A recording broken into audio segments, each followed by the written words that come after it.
Sindh high court सूबे में board मुतासिर इलाइक़नि में इमदाद ऐं रिलीफ कमनि जे हवाले सां कम बाबति दरख़्वास्त ते फ़ैसिलो महफ़ूज़ करे वरितो। सिंध हाई कोर्ट में सूबे जे बोर्ड ऐं बरसात मुतासिर इलाइक़नि में इमदाद ऐं रिलीफ कमनि बाबति दाख़िल दरख़्वास्त ते ॿुधणी थी। Advocate general Sindh PTMA deputy commissioner Thatta Badin ऐं डिप्टी कमिश्नर मलिक तरफ़ां जवाब जमा करायो वियो आहे।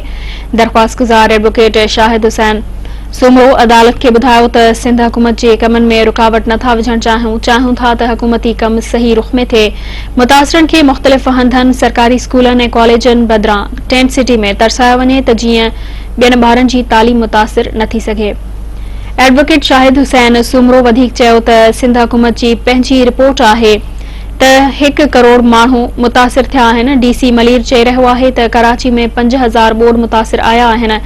सुभाणे हुकूमत जो वज़ीर चवंदो त 1 करोड़ माण्हू खे नथा विहारे सघूं।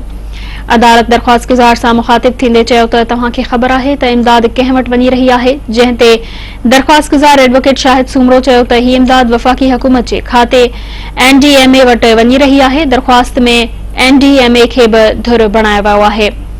Chief justice Sindh high court case जो फ़ैसिलो महफ़ूज़ कंदे रिमार्क्स ॾिना त पहिरीं मुतासिरनि जी सर्वे थींदी, तफ़सीली रिपोर्ट अचण ॾियो, हुकूमत खे कुझु घुर्जे।